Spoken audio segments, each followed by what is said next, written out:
Bismillahirrahmanirrahim. Assalamualaikum warahmatullahi wabarakatuh.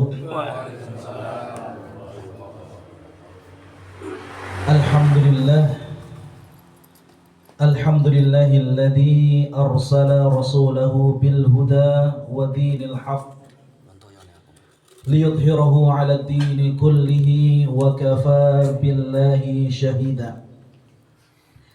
Rabbi shrah li sadri wa yassir li amri wahlul 'uqdatam min lisani yafqahu qawli. Allahumma inna nas'aluka al-huda wat-tuqa wal-'afafa wal-ghina. Allahumma inna na'udzubika min 'ilmin la yanfa' wa min qalbin la yakhsha' wa min nafsin la tashba' wa min da'watin la yustajabu laha. Amma ba'd. Yang kami hormati Bapak kita, sesepuh kita Pak Haji Fatur Razi, dan juga yang kami hormati di kesempatan siang hari ini Shahibul Bait Bu Hajah Siti Masriah, dan juga yang kami hormati Ketua Haramain 2019 Pak Haji Ahyad, dan juga para hadirin hadirat, para alumni Haramain 2019 yang insya Allah dirahmati dan diberkahi oleh Allah Subhanahu wa Ta'ala. Alhamdulillah, setelah sekian lama kita tidak berjumpa, terakhir kali di dalemipun Pak Joni sama Bu Ririn ya. Bulan apa nih kawan? Supaya bulan. Februari. Bu Ririn bulan berapa nih Kak Bu Ririn? Lupa. Ya, yang Shahibul Bait aja lupa, apalagi yang lain gitu kan ya. Ya, Masya Allah ya.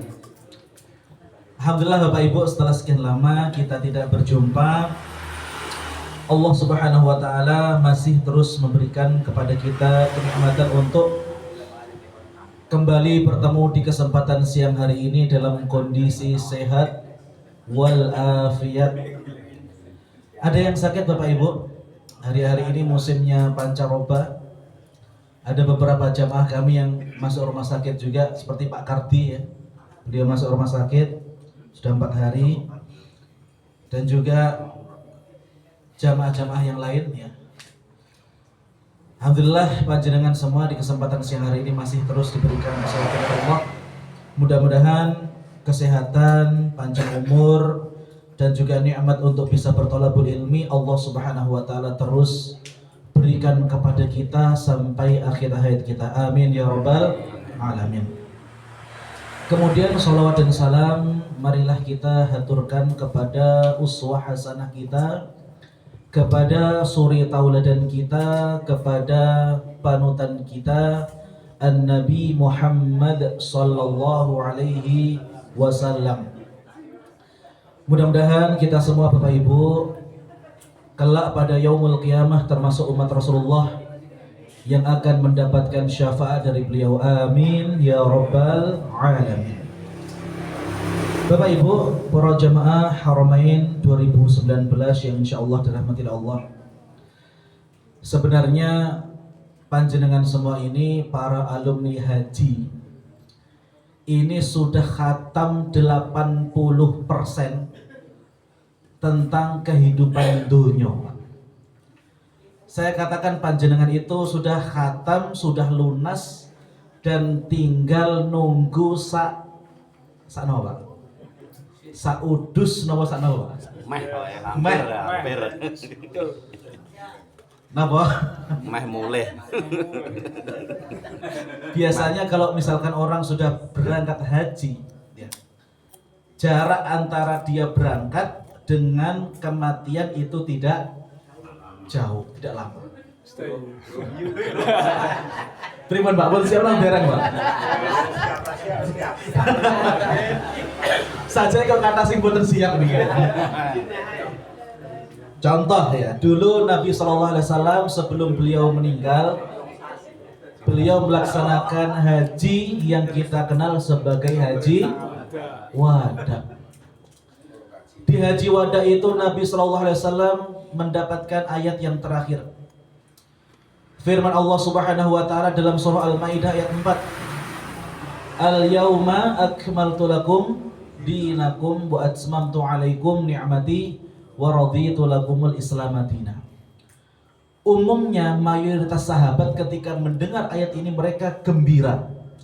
Mereka bersuka cita karena risalah daripada agama Islam itu telah sempurna.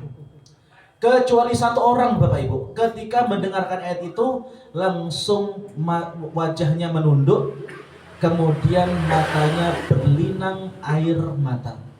Siapa sahabat itu?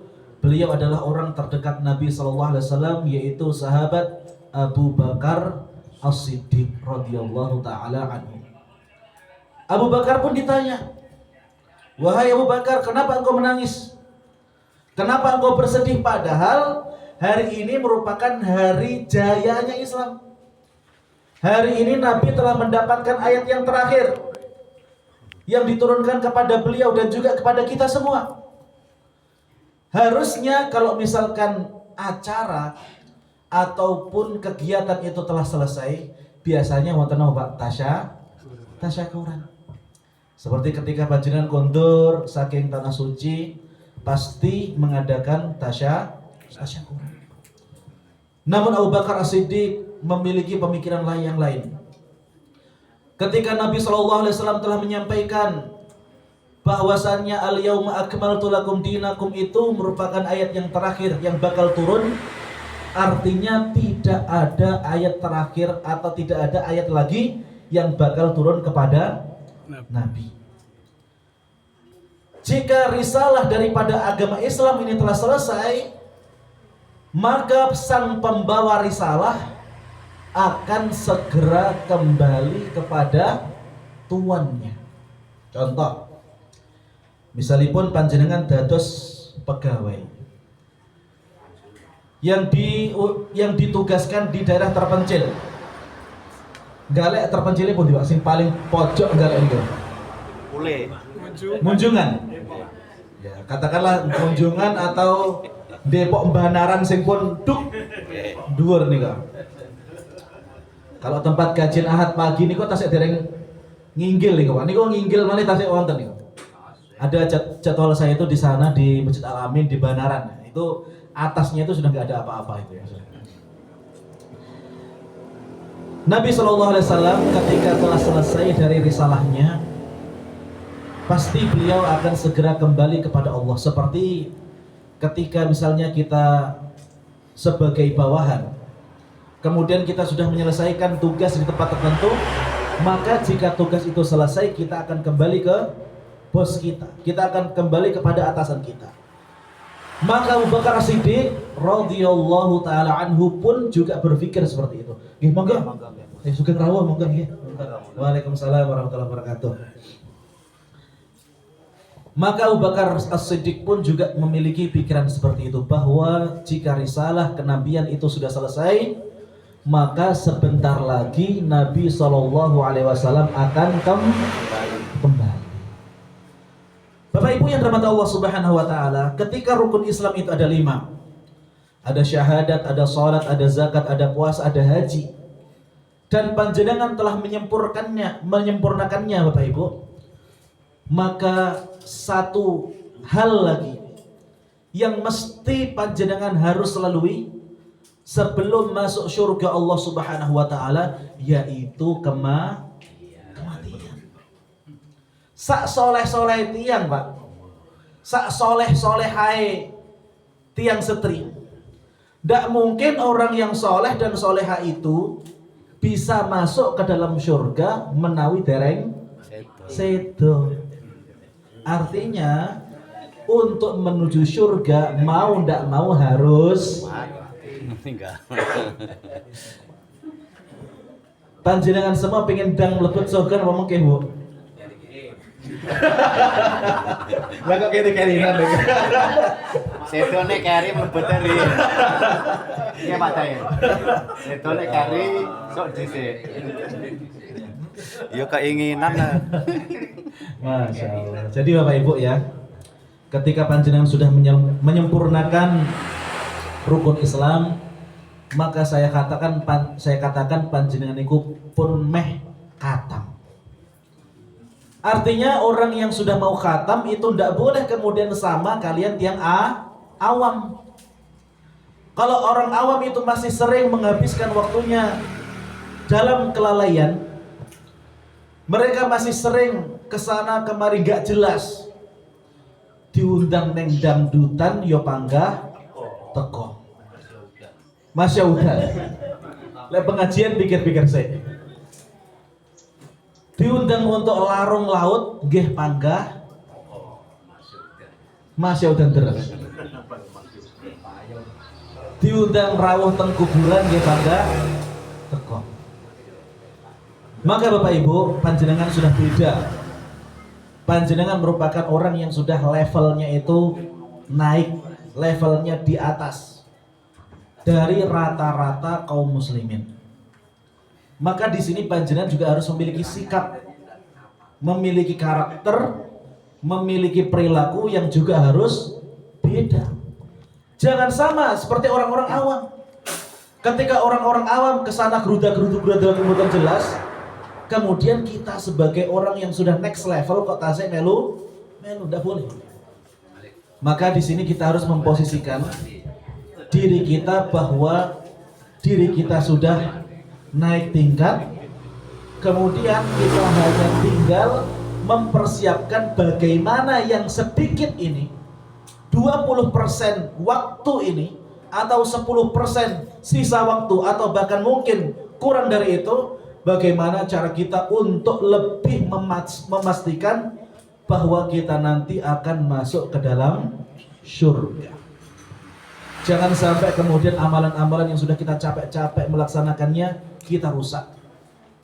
Jangan kemudian amalan-amalan yang sudah kita kerjakan dengan baik, dengan ikhlas, kok kemudian kita hapuskan dengan amal-amalan keburukan. Maka masyarakat muslimin, penting kiranya kemudian di hari ini kita saling menasihati, kita saling memberikan tadzkirah, kita saling at-tawasau bil haqqi wa tawasau bis sabr. Mudah-mudahan dengan nasihat yang kemudian disampaikan di kesempatan siang hari ini, kita menjadi lebih mantap lagi untuk menghadapi yang namanya kematian. Karena di depan kita Bapak Ibu ada hajiz, ada penghalang yang begitu besar. Kalau penghalang itu tidak bisa kita tembus, tidak mungkin sakit berpetang surga. Masyaallah muslimin yang dirahmati Allah Subhanahu wa taala, apa yang harus kita lakukan ketika kemudian kita sudah menyempurnakan seluruh rukun Islam? Maka yang pertama Bapak Ibu, yaitu kita harus istiqomah. Kita harus apa? Istiqomah. Dan istiqomah Bapak Ibu bukan perkara yang mudah. Istiqomah merupakan perkara yang sulit dan wajib memiliki ilmu. Kenapa istiqomah itu sulit? Karena istiqomah itu merupakan jalan untuk menuju surga. Sementara jika hal itu mudah, namanya bukan istiqomah tapi istirahat. Kalau mudah namanya apa? Istirahat. Maka jika istiqomah itu sulit, itulah jalan yang harus ditempuh bagi orang-orang yang sudah memupuk hari-harinya dengan amal soleh. Bahkan Allah Subhanahu wa taala berjanji di dalam Al-Qur'an, orang-orang yang senantiasa istiqomah, mereka berusaha untuk melaksanakan kewajiban Allah, mereka berusaha untuk menghindari larangan Allah, kemudian mereka terus di jalan seperti itu sampai meninggal dunia. Maka kata Allah apa? Innalladzina amanu, sesungguhnya orang-orang yang beriman, walladzina taqaw, kemudian mereka bertakwa kepada Allah Subhanahu wa taala, tsumma istaqamu, kemudian mereka istiqomah. Tatanazzalu alaihimul malaikatu alla takhafu wa la tahzanu. Maka pada waktu sakaratul maut malaikat akan turun. Apa yang dikatakan oleh malaikat? La takhafu, janganlah kalian takut. Wala tahzanu, dan janganlah kalian bersedih. Wa abshiru, dan bergembiralah. Bil jannatil lati kuntum tu'adun, dengan syurga yang telah Allah Subhanahu wa taala siapkan bagi kalian. Artinya Bapak Ibu, bagi orang-orang beriman, bagi orang-orang yang beramal saleh, kemudian mereka istiqomah, maka tidak ada penghalang bagi mereka untuk masuk ke dalam syurga Allah kecuali kematian. Maka di sini kita wajib memastikan bahwa kita terus berada di rel kebaikan ini. Dengan cara apa? Istiqomah. Dan orang yang istiqomah Bapak Ibu, ketika dalam kondisi sakaratul maut, maka malaikat akan turun. Apa yang dikatakan malaikat? Wala takhafu, janganlah kalian takut, karena umumnya Bapak Ibu, ketika manusia itu berada di tempat yang baru, pasti dia akan merasakan entah sedikit atau banyak rasa takut. Ngapunten niki panjenengan sing sampun nate merantau sinten, Pak? Sing rantauane rodok tebih ngoten, Pak. Saya nate merantau Ustaz kemana? Ke Bule ya. Ini bukan merantau namanya Bule ini. Ya sudah pernah merantau jauh misalnya, luar Jawa coba ada nggak? Kalimantan, Pak Hayat, Masya Allah. Maluku, Masya Allah. Waktu pertama kali ke Kalimantan bagaimana Pak Hayat? Rasanya gimana Pak Hayat? Iya, takut ya, pasti Pak. Saya pun juga gitu dulu waktu awal-awal mondok ini nggih wedi Pak, teng Jogja mereka. Padahal pondok niku insyaallah isinya tiang-tiang saleh. Kemudian waktu saya pertama kali ke Makassar, walaupun sudah mondok 4 tahun di Jogja, waktu awal-awal ke Makassar juga ada rasa takut, apalagi pada waktu itu belum ada yotro. Akhirnya pas mangkat ke Makassar nekat naik kapal. Kapalnya itu merupakan kapal Pelni yang waktu itu masih amburadul. Harusnya isinya 4.000 orang, tapi dipaksakan 9.000 orang naik. Akhirnya apa yang terjadi ketika pas naik tangga, berdesak-desaan, 1 orang meninggal dunia. Baru naik tangga sudah ada yang meninggal. Iki aku pertama kali numpak kapal kok wis kaya ngene rasane. Kemudian pada waktu itu jelas saya nggak dapat tempat di dalam, saya berada di luar. Saya duduk di bawah skoci itu. Kalau misalkan saya tidur, kemudian napa boten gocelan kali napa nih wesi ini nggak Pak? Niku kula pun nyemplung teng di laut. Ya. Jadi ning dalane kok kaya ngene, engko lek teko kono piye? Maka sama saya juga merasakan rasa takut, dan kita semua Bapak Ibu nanti di awal-awal kematian kita juga akan merasakan rasa yang seperti itu.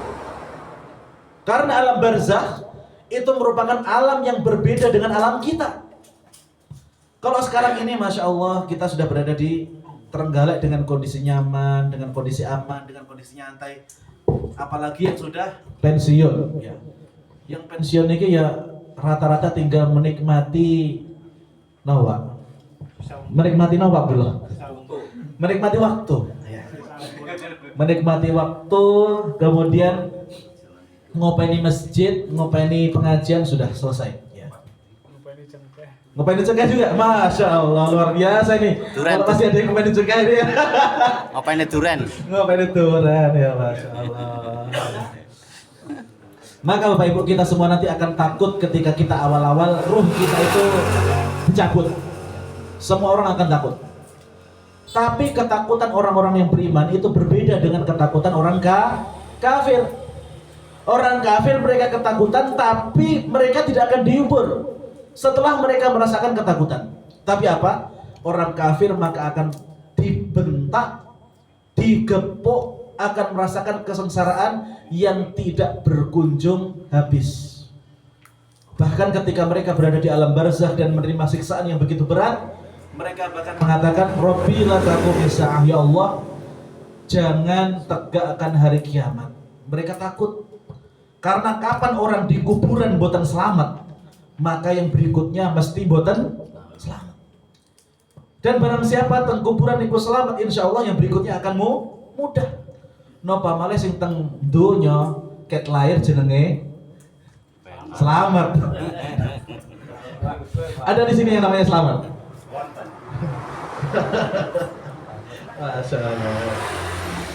Jadi Bapak Ibu, kita nanti akan merasa takut, akan merasa khawatir ketika ruh itu baru dicabut. Hanya saja para malaikat akan menghibur kita. Wala takhafu, janganlah kalian takut. Wala tahzanu, dan janganlah kalian bersedih. Umumnya Bapak Ibu, orang yang sudah berusaha di dunia, kemudian usahanya itu harus ditinggal, rumahnya ditinggal, mobilnya ditinggal, kendaraannya ditinggal, pasti akan merasa sedih. Yang dibawa hanya apa? Amalannya. Maka para malaikat akan menghibur, wala tahzanu, dan janganlah engkau sedih. Karena apa? Kehidupan yang menanti dirimu itu jauh lebih baik. Penantian bagi orang yang beriman di alam barzakh Bapak Ibu, itu merupakan penantian yang indah. Bahkan Al-Imam Ibnu Qayyim rahimahullah ta'ala menyebutkan bahwasanya orang yang berada di alam barzakh dan mereka adalah orang-orang bertakwa, mereka itu tidur sayanamu kanaumil arus, tidur seperti tidurnya pengantin baru, kados pengantin nyar Bapak Ibu. Pripun panjenengan riyen pengantin nyar Pak? Malah betul saged ilang ya Allah. Malah dong ya. Perkara nama betul saged ilang. Ya. Maka orang-orang yang beriman, mereka di alam barzakh akan tidur seperti tidurnya pengantin baru ya. Sayanamu kanaumil arus. Kemudian mereka berdoa kepada Allah Subhanahu wa taala. Apa doanya orang yang berada di alam barzakh? Mereka mengatakan, Rabbi aqimis sa'ah. Ya Allah, segerakan datangnya hari kiamat. Hatta arji'a ila ahli, supaya aku bisa segera bertemu dengan saudaraku. Jadi orang yang berada di alam barzakh Bapak Ibu, mereka itu pengen dang kiamat. Kalau kita Bapak Ibu pengen dang kiamat, kamu mengkirin. Nah, doane panjenengan sakniki kalih doanipun panjenengan pas teng alam barzakh niku mengke benten.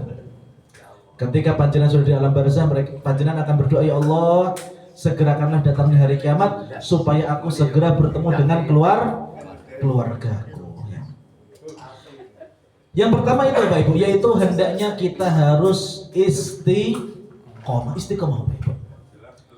Istiqomah itu bukan sesuatu yang mudah, tapi juga bukan merupakan sesuatu yang sulit bagi mereka yang dimudahkan oleh Allah Subhanahu wa ta'ala. Kemudian yang berikutnya, poin yang kedua yang harus kita perhatikan ketika kemudian kita sudah menyelesaikan 5 rukun Islam yang Allah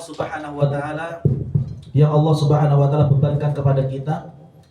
Poin yang kedua yaitu hendaknya kita harus memupuk keilmuan yang kita miliki. Ilmu Bapak Ibu itu merupakan segala-galanya.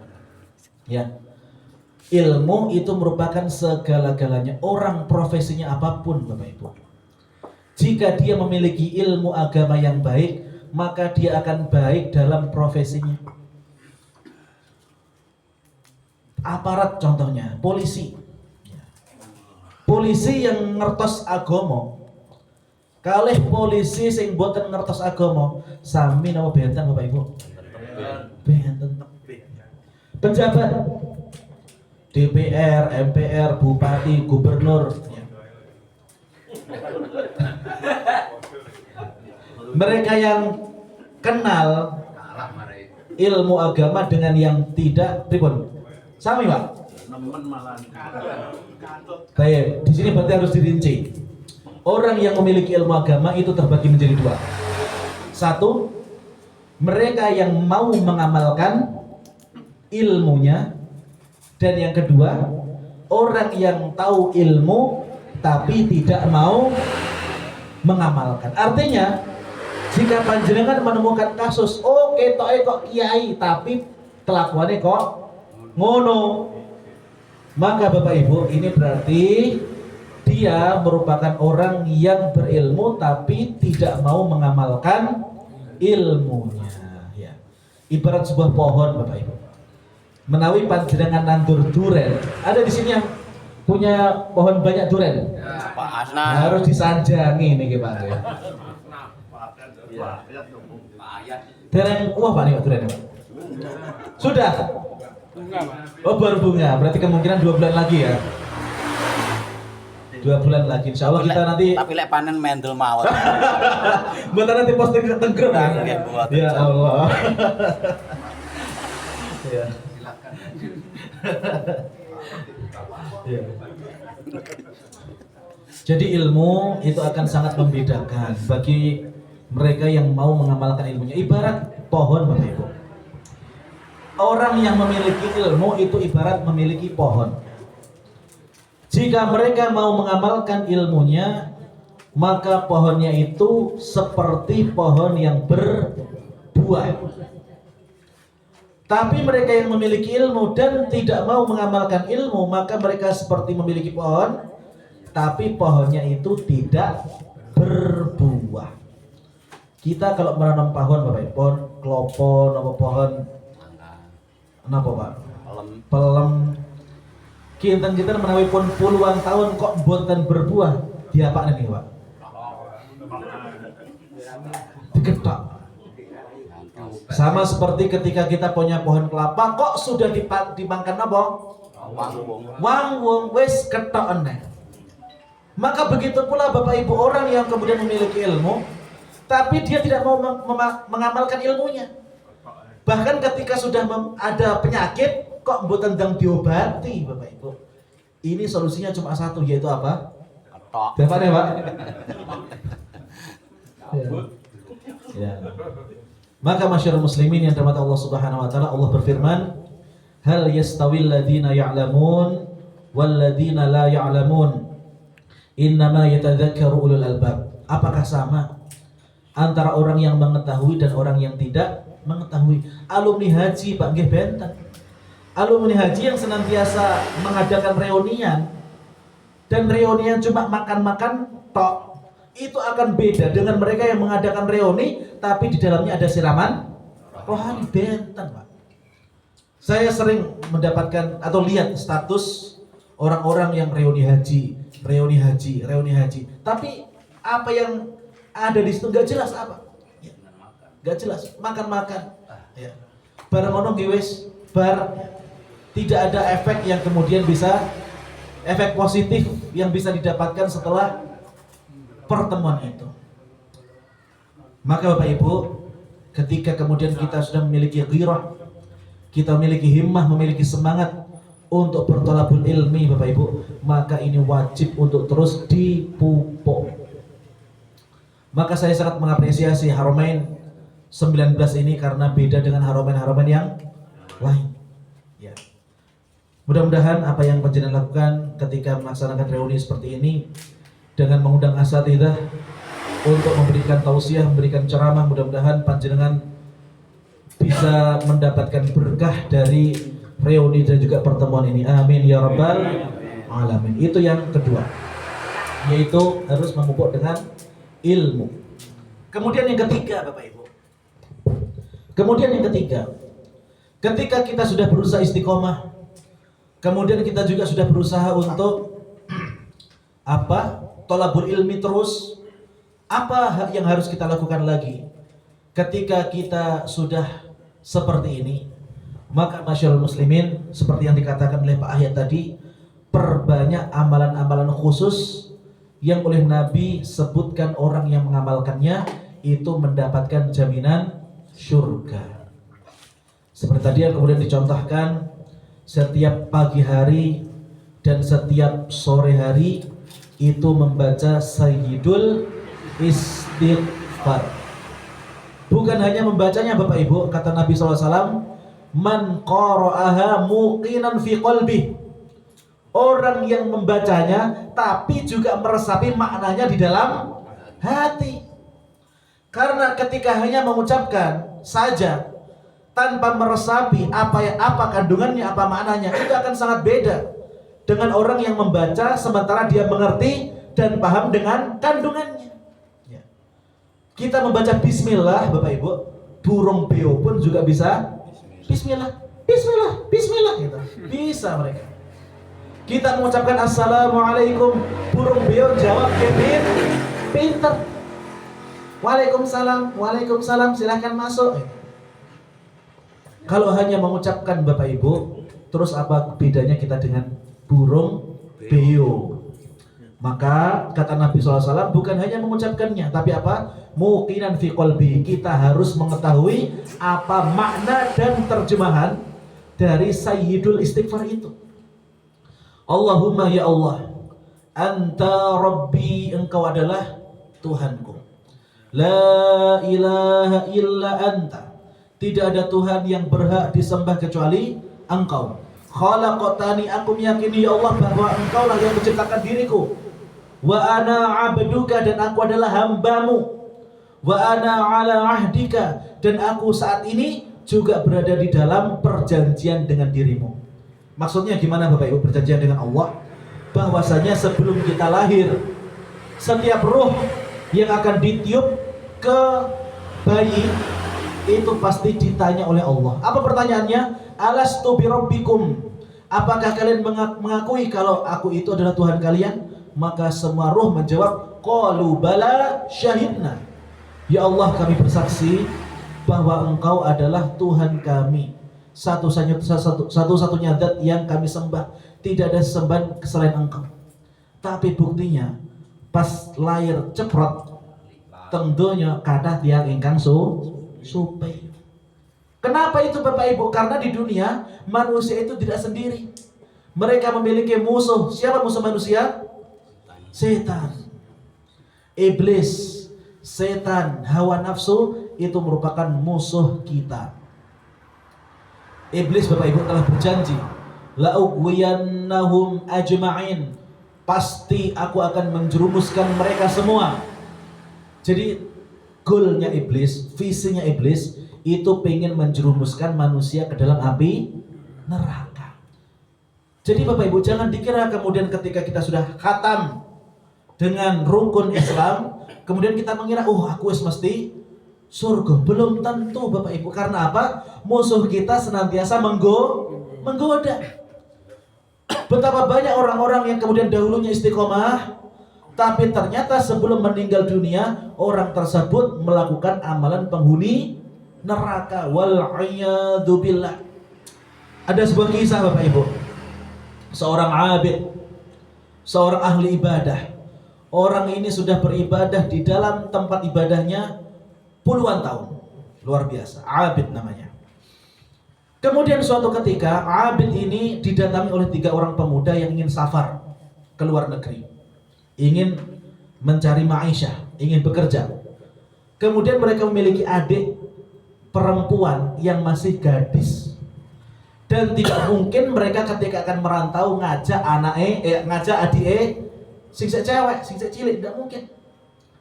Maka kemudian mereka tidak menemui satu orang pun yang bisa mereka percaya kecuali si abid tadi. Maka mereka bertiga mengatakan, wahai abid, wahai ahli ibadah, di negeri ini tidak ada yang bisa kami percayai kecuali hanya engkau. Maka izinkanlah kami untuk menitipkan adik kami kepada dirimu.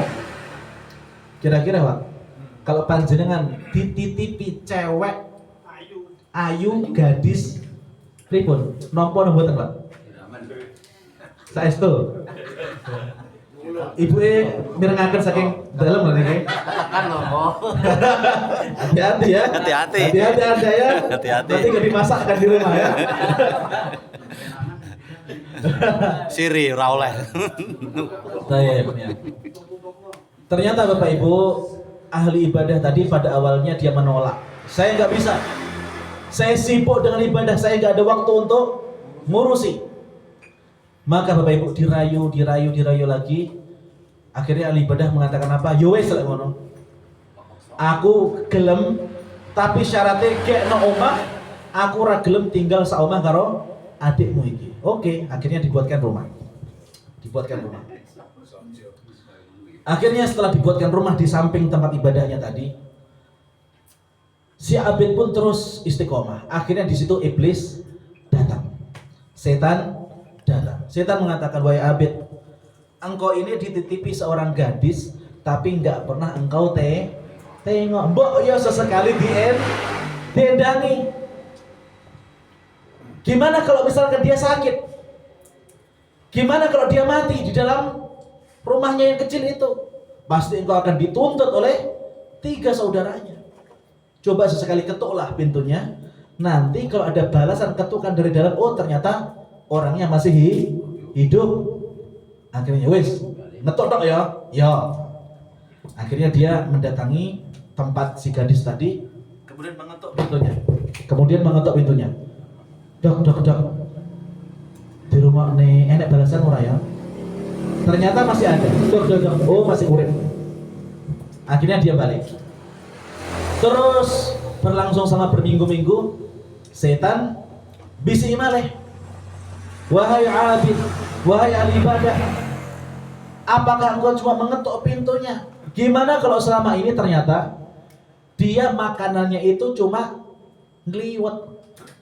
Ya kalau di hadis itu bukan ngeliwat ya. Gimana kalau makanannya itu nggak tercukupi? Dia cuma makan tepung, makan roti, sementara gizinya itu buruk. Kalau dia kurus gimana? Coba sesekali antarkan makanan yang di situ ada dagingnya. Sesekali aja. Akhirnya yowes sesekali.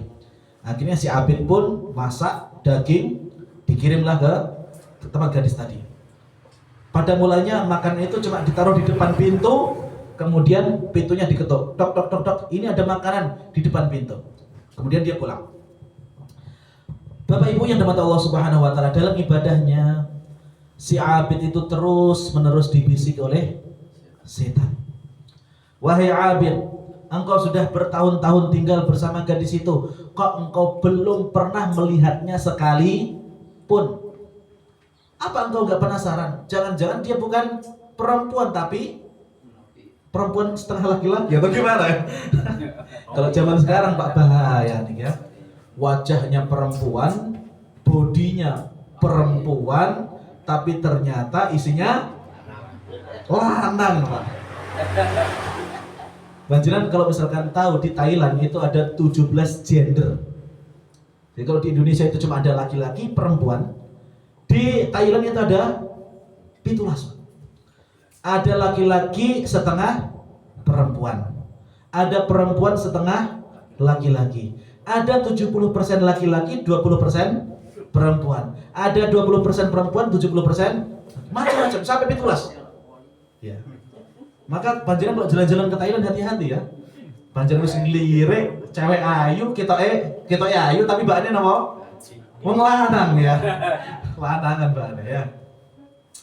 Maka si Abid tadi pun mengetuk pintunya, kemudian mengucapkan Assalamualaikum. Ya, Waalaikumsalam.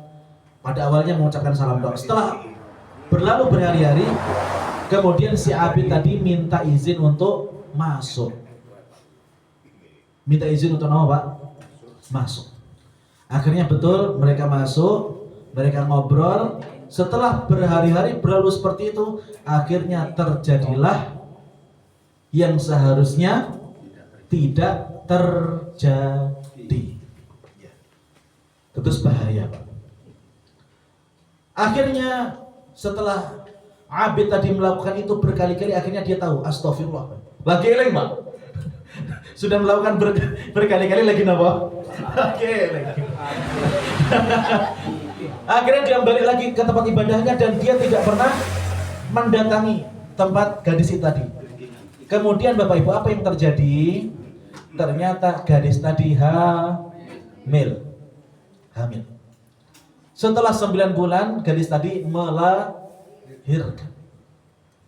Masyarul muslimin yang dirahmati Allah Subhanahu wa taala, muncul berita. Muncul kabar bahwa 3 pemuda tadi sudah sukses di luar negeri. Kemudian akan balik ke kampung halamannya. Dan pasti kalau dia akan balik ke kampung halaman, dia akan menemui Abid tadi dan juga menemui adiknya. Pun badi Pak ya. Apa yang kemudian terjadi Bapak Ibu? Iblis pun datang ke Abid. Wahai Abid, apa yang telah engkau lakukan? Katanya engkau adalah orang soleh. Tapi yang engkau lakukan malah seperti itu. Terus apa yang harus aku lakukan? Gampang. Setan bisi malih. Gampang. Solusinya bunuh perempuan itu, bunuh anaknya, kemudian makamkan di samping rumahnya. Nanti kalau saudaranya itu datang, bilang aja kalau dia itu dulu pernah sakit, kemudian sudah aku rawat, sudah aku bawa ke dokter, tapi ternyata penyakitnya tidak bisa disembuhkan, beres. Maka akhirnya Bapak Ibu, si Abid pun lagi-lagi terhasut oleh bisikan setan. Abid pun datang malam-malam ke rumah perempuan tadi bawa parang. Kemudian malam hari itu dihabisi. Gadis yang sudah dizinai dan juga anaknya itu dibunuh, kemudian digalikan kuburan dan dimakamkan di samping dari rumah gadis tadi. Setelah 3 orang saudaranya tadi balik, dia melihat di rumah gadis kok nggak ada. Akhirnya dia pergi ke rumah si Abid. Wahai Abid, di mana saudariku, kok aku tidak melihatnya ada? Kemudian si Abid pun menjawab, sesungguhnya saudarimu itu beberapa bulan yang lalu sakit. Kemudian aku sudah berusaha merawatnya, aku berusaha membawa ke dokter, tapi ternyata tidak terselamatkan. Akhirnya dia meninggal dan aku kuburkan di samping rumah yang kalian buat. Maka kemudian awalnya 3 orang pemuda ini sangat percaya. Terima kasih banyak, engkau telah merawat adikku, adalah orang yang baik. Kemudian mereka akhirnya pulang tanpa curiga sedikit pun. Masyaallah muslimin yang dirahmati Allah Subhanahu wa taala, akhirnya setan kembali bermain. Apa yang dilakukan setan? Setan masuk ke dalam mimpi daripada 3 pemuda tadi dan mimpinya itu sama.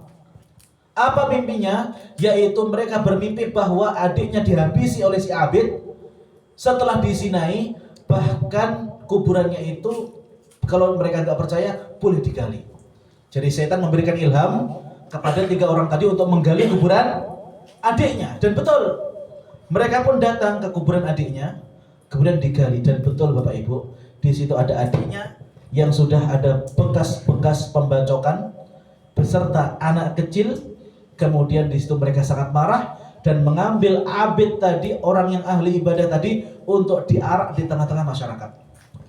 Akhirnya dia diikat dan mau dibakar. Apa yang terjadi setelahnya? Setan pun datang kepada si Abid. Wahai Abid, aku melihat kondisimu itu sangat mengenaskan. Apa yang terjadi? Kemudian dia menceritakan seperti ini. Baik, aku memberikan solusi terakhir kepadamu. Kalau engkau mau manut, maka pasti aku akan menyelamatkan dirimu dari mereka. Apa yang harus aku lakukan? Yang harus engkau lakukan cuma satu, yaitu apa? Bersujud kepadaku. Jadi iblis meminta ahli ibadah tadi untuk apa? Bersujud. Maka Abid pun yang kemudian merasa tidak ada pilihan, aku lewat sujud mesti mati. Akhirnya dia pun apa? Sujud. Setelah sujud, iblis mengatakan apa? Inni bari'um minka inni akhafullaha rabbal alamin. Sesungguhnya pada hari ini aku berlepas diri darimu dan aku takut kepada Allah, Rabb semesta alam. Kemudian iblis pun meninggalkan si Abid tadi dalam kondisi sudah melakukan dosa besar, berzina, membunuh, kemudian dia ujung-ujungnya menyekutukan Allah. Dahulunya yang selama puluhan tahun Abid itu ibadah pada Allah, tapi di akhir hayatnya dia malah syirik. Maka tidak ada yang bisa menjamin akhir hayat kita. Tidak ada yang mengetahui apa yang bakal kita lalui, Bapak Ibu. Maka di sini penting kemudian kita meminta akhir yang baik kepada Allah. Walaupun sudah umrah berkali-kali, walaupun sudah haji berkali-kali, tapi tidak ada yang bisa menjamin akhir hidup kita. Apakah kita meninggal dalam keadaan su'ul khatimah wal'iyadu billah, atau kita meninggal dalam keadaan husnul khatimah. Maka Bapak Ibu, minta kepada Allah Subhanahu wa taala ats-tsabat. Minta kepada Allah Subhanahu wa taala untuk akhir hidup yang baik. Dan kita wajib memastikan Bapak Ibu, bahwa setiap amalan yang kita lakukan, apalagi amalan yang besar potensinya memasukkan kita ke dalam surga, jangan sampai kita lewatkan. Seperti setiap pagi, setiap sore membaca zikir pagi dan zikir petang. Asbahna wa asbahal mulku lillahi walhamdulillah la ilaha illallah wahdahu la syarikalah, ya baca itu. Kemudian dan juga tadi yang disebutkan Pak Hayat tadi membaca apa? Sayyidul istighfar tadi ya. Allahumma anta rabbi la ilaha illa anta khalaqtani wa ana 'abduka wa ana 'ala 'ahdika wa wa'dika mastata'tu. A'udzu bika min syarri ma sana'tu, abu'u laka bi ni'matika 'alayya wa abu'u laka bi dhanbi faghfirli fa innahu la yaghfiru dzunuba illa anta. Baca itu plus artinya harus tahu Bapak Ibu. Karena ketika hanya mengucapkan saja, maka tidak ada bedanya dengan radio. Yang membedakan kita dengan elektronik yaitu kita paham apa yang kita baca. Gitu. Kemudian tadi Pak Ahyat juga menyinggung tentang mengucapkan la ilaha illallah. Hadis yang sahih dari Nabi SAW bahwasanya Rasulullah bersabda, man kana akhiru kalamihi la ilaha illallah dakhalal jannah. Ternyata Bapak Ibu, la ilaha illallah ini juga memiliki syarat dan rukun. Ya. La ilaha illallah ini memiliki syarat dan rukun yang harus dipenuhi. Dari mana kita mengetahui syarat dan rukunnya itu Bapak? Dengan thalabul ilm. Tidak ada jalan yang terbaik untuk mudah ke dalam surga kecuali belajar Bapak Ibu. Mumpung panjenengan memiliki waktu luang pun, masalah dunia Pak, stop, hentikan. Wariskan kepada anak-anak, pekerjakan orang, sementara panjenengan bisa fokus untuk apa? Kehidupan akhirat. Apalagi tadi yang punya kebun berhektar-hektar ya, pekerjakan orang Pak. Pun panjenengan sing napa? Berengkutan ngusungi napa? Ngusungi godhong, ngusungi panen, Pak. Delegasikan ke orang. Mau sampai kapan kita sibuk tentang urusan dunia? Saya banyak menemui para pensiunan yang kemudian setelah mereka pensiun itu mereka fokus ibadah banyak, mereka fokus ke majelis ilmu banyak, tapi tidak sedikit juga setelah mereka pensiun itu bukan malah dekat kepada Allah, jarang ke masjid, jarang ke pengajian, banyak Pak seperti itu. Maka masyaallah muslimin yang dirahmati Allah Subhanahu wa taala, amalan-amalan yang kemudian mudah bagi kita untuk kita lakukan sehingga masuk surga itu harus sering kita lakukan. Seperti tadi membaca syairul istighfar, memperbanyak zikir kepada Allah Subhanahu wa taala, la ilaha illallah, la ilaha illallah, ataupun juga membaca doa-doa yang lain. Kemudian yang keempat, dan ini merupakan poin yang terakhir, yaitu minta kepada Allah, doa kepada Allah agar Allah memberikan kepada kita as-sabat, memberikan kita istiqomah, memberikan kepada kita kekuatan untuk mengakhiri hidup kita dalam keadaan yang terbaik. Minta sama Allah Bapak Ibu. Karena tidak ada daya dan kekuatan selain dari Allah.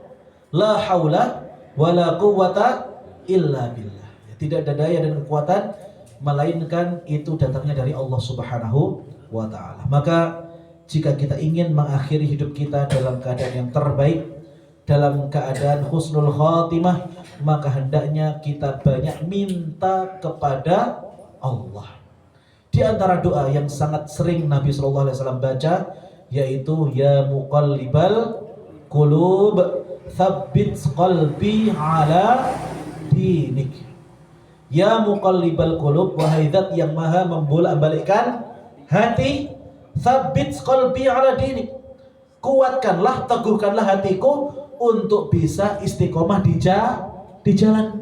Minta sama Allah. Allah itu beda dengan manusia. Kalau kita minta sama manusia, minta sekali dikasih, minta 2 kali mungkin masih dikasih. Kok kerep jaluk pripun Pak? Reaksinya pripun Pak? Piye mungkin kok jalukan ya. Itu manusia. Tapi kalau Allah Subhanahu wa taala beda. Kalau Allah Subhanahu wa taala, Allah adalah zat yang maha suka jika dimintai. Maka doa Bapak Ibu itu merupakan ibadah. Ya. Doa itu merupakan apa?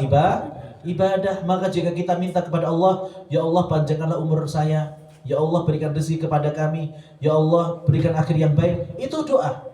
Dan Allah Subhanahu wa taala sangat suka kepada orang yang berdoa. Bahkan Bapak Ibu, dalam sebuah ayat Allah Subhanahu wa taala berfirman, Innal ladzina yastakbiruna an ibadati sayadkhuluna jahannama dakhirin. Ini ibu-ibu sudah banyak yang lihat jam ini jam pinten aslinya ya. Jam 9 lebih jam 11 lebih 9 ya. Selesai jam pinten Pak nih Pak? Zuhur. Oh, sebelum zuhur. Oke, insyaallah sebelum zuhur kita selesaikan ya. Minta sama Allah. Allah Subhanahu wa taala berfirman, Innal ladzina yastakbiruna an ibadati sayadkhuluna jahannama dakhirin. Orang yang sombong, orang yang tidak mau meminta kepadaku, kata Allah, dia akan masuk ke dalam neraka dakhirin, berlipat-lipat. Jadi menurut Allah, ketika ada orang yang bukan pernah menengadahkan tangan, orang yang tidak pernah minta kepada Allah, maka menurut Allah dia adalah orang yang sombong. Kita tidak punya apa-apa, kita lemah.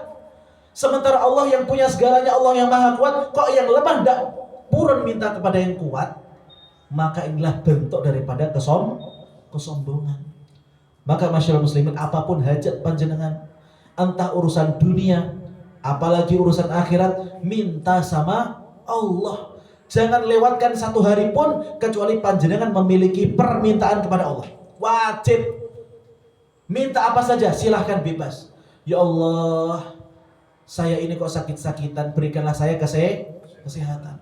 Ya Allah, usaha saya kok macet gimana ya Allah? Engkau yang Ar-Razzaq, Maha Pemberi rezeki, mudahkanlah, lancarkanlah usaha saya. Ya Allah, pangkat saya kok belum naik-naik, ini gimana ini?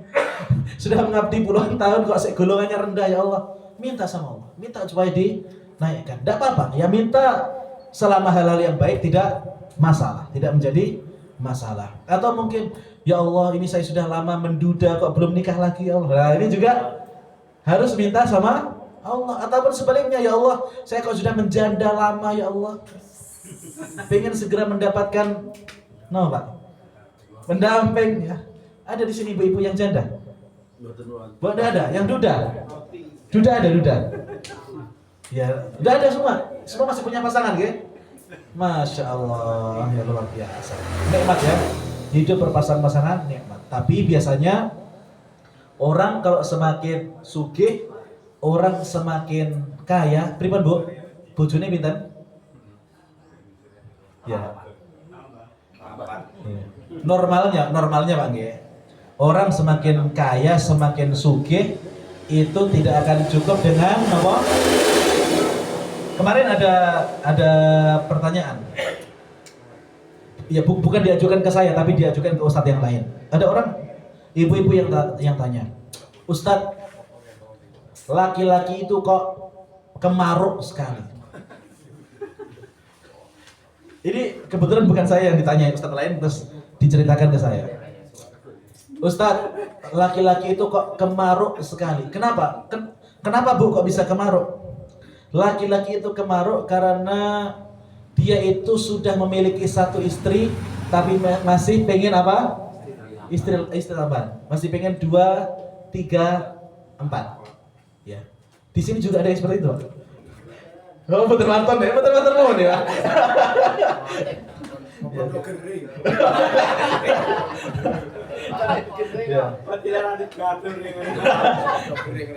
Ada ibu-ibu yang bertanya seperti itu kepada salah seorang ustadz, kok suami itu kemaruk?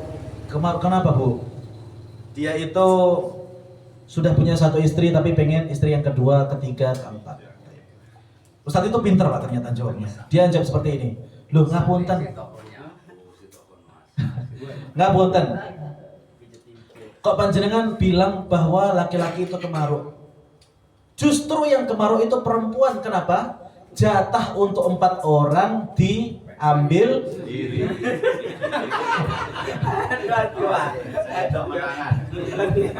Pun niku guyon Bu nggih pun dipun lebet ngati nggih. Mungkin wonten bojone rabi malam goro-goro Ustaz Yosi nggih. Rumakno. Mboten nggih. Saya ingin memberikan pembelaan juga kepada ibu-ibu. Dulu Nabi SAW ketika menikah dengan Khadijah, beliau tidak menikah lagi sebelum istri pertamanya meninggal. Kelopak rumah noy lah, Pak. Ganti ya. Jadi yang terakhir Bapak Ibu yaitu minta sama Allah ya.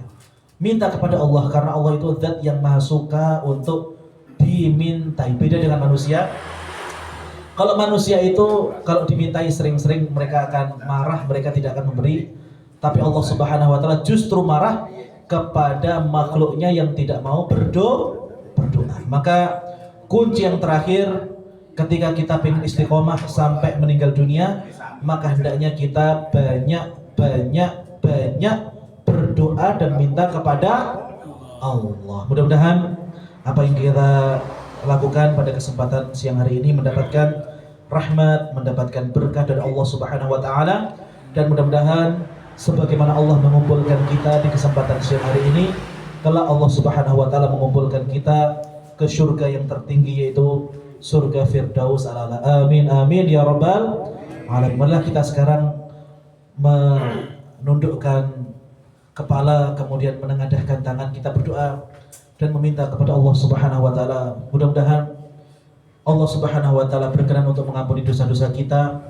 Allah Subhanahu wa taala menerima pahala amal sholat kita, zakat kita, sedekah kita, umrah kita, haji kita. Mudah-mudahan Allah Subhanahu wa taala golongkan kita sebagai jamaah haji yang mabrur, diterima di sisi Allah Subhanahu wa taala. Tidak ada balasan yang setimpal bagi haji yang mabrur itu kecuali surga Allah Subhanahu wa taala. Amin amin ya rabbal alamin. Innallaha wa malaikatahu yusholluna 'alan nabi. Ya ayyuhalladzina amanu shallu 'alaihi wa sallimu taslima. Allahumma ighfir lil muslimina wal muslimat wal mu'minina wal mu'minat al ahya'i minhum wal amwat innaka sami'un qaribun mujibud da'wat wa ya qadiyal hajat. Allahumma inna nas'aluka hubbak wa hubba man yuhibbuk wa hubba 'amalin yuqarribuna ila hubbik. Allahumma inna nas'aluka al-huda wat tuqa wal 'afafa wal ghina. Allahumma inna na'udzubika min 'adzabil qabr wa min 'adzabi jahannam wa min fitnatil mahya wal mamat wa min syarri fitnatil masiihid dajjal. Allahumma inna nas'alukal jannah wa na'udzubika minan nar. Allahumma aslih biladana hadha Indonesia. Allahumma aslih biladana hadha Indonesia wa khudh binasiyatihi bitanatan salihatan qanitah allati tadullu ila al-khairi wa tuhibbu 'alaihim. Rabbana la tuzigh qulubana ba'da idh hadaitana wa hab lana min ladunka rahmah innaka antal wahhab. Rabbana atina fid dunya hasanah wa fil akhirati hasanah wa qina adzabannar wa qina adzabannar wa qina adzabannar walhamdulillahi rabbil alamin.